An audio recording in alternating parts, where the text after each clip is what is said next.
Thank you, Madam President. Madam President, this week I got an email from a first grader in Missoula, Montana, 7 years old. Her note told me that, said, Senator Tester, please pass a budget so that I can go to Yellowstone National Park this weekend, or at least wait until Monday to shut down the government. I get a lot of letters and calls reminding me what's at stake if some of our colleagues continue to put politics ahead of doing what's right. But I'll always remember that email from Missoula. Madam President, even 7-year-olds expect us to get our job done. They expect us to work together to pass a budget. They expect us to work together to make responsible cuts. They expect us to make sure that we don't put our government and entire economy on life support. And that's exactly what will happen if some in Congress let the government shut down. They will fail all of us. If drawing a line in the sand becomes more important than working together, I think that's a shame. Of course, we can't afford the status quo either. We all know the problem. Everyone wants to point fingers. I could spend my time pointing to those who thought it was a good idea to put 2 wars we're fighting onto the taxpayer's credit card, or those who squandered a $128 billion budget surplus in a matter of months about 10 years ago. But I'll leave it at this. Our debt and spending problem is not something that we got into overnight, and it's not something that we're going to get out of overnight. It's not going to be fixed by slick talking points ginned up by Washington, D.C. consultants. It won't be fixed by symbolic gimmicks. And it certainly won't be fixed by irresponsible decisions like ending Medicare as we know it.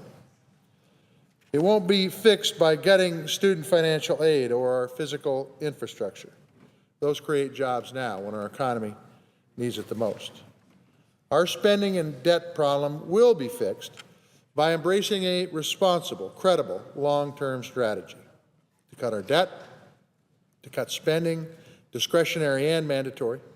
Right now, we're talking about cuts to only 12% of the budget, known as discretionary spending, to strengthen our entitlement programs so that they work for future generations, to reform our tax codes so that it's fair and sustainable, and to cut our defense where we can afford to cut it.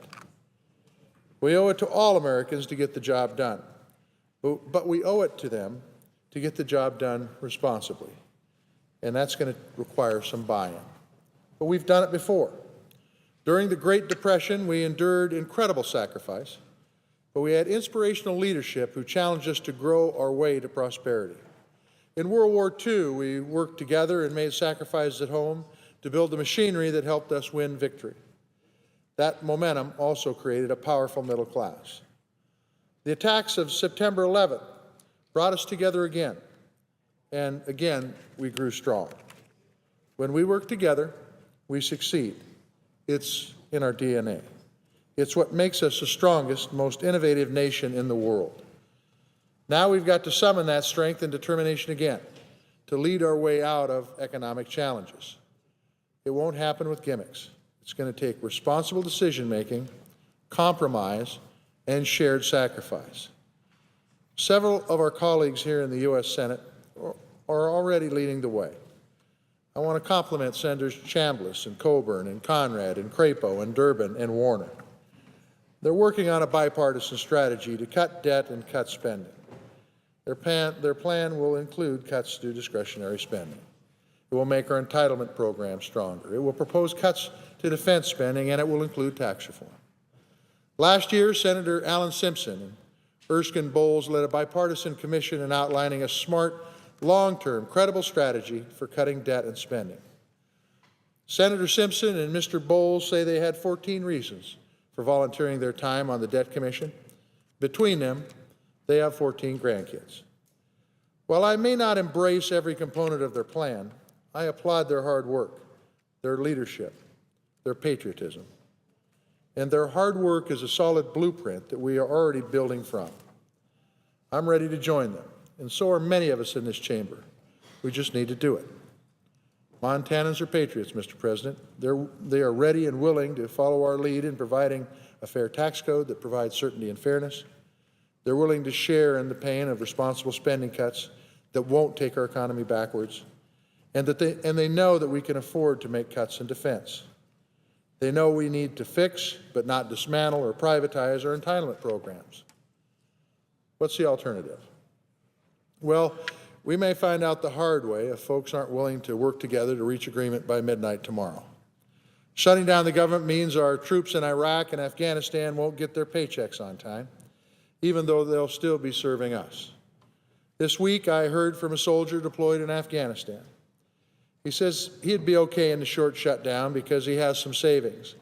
But if their paychecks stop coming, a lot of his fellow soldiers will be hurt. Many have lower ranks. Many have pressing financial obligations like mortgages and car payments, kids to take care of. They'd get the short end of the stick. We have a duty to make sure the people who fight for us in harm's way don't have to worry about something as simple as getting a paycheck. That's why today I signed on to an important piece of legislation to ensure American troops on active duty continue getting paid if the government shuts down. But members of Congress are a different story. If the government shuts down, we don't deserve to get paid, plain and simple. I want to say thanks to my colleagues for unanimously approving our measure to prevent congressional pay during a shutdown. Now, the House needs to follow our leadership. If they fail and if I still get a paycheck, I'm going to give it back. Shutdown also means that government doesn't honor business contracts, so that would cost jobs. It means the IRS suspends refunds. Republican shutdown means new home loan guarantees will stop. It means the SBA stops approving business loans. Patent processing will be suspended. And it means Social Security, Medicare, and veterans benefits checks could be delayed. Right now, in Montana, there are 1,240 veterans benefits claims that are outstanding. If the government shuts down, those 1,240 veterans claims cannot be addressed. And a 7-year-old in Missoula, Montana won't be able to see her national parks this weekend. We can't afford that. Nobody deserves it. We can do better, and we will. And with that, Mr. President, I yield the floor, suggest the absence of quorum. Clerk will call the roll.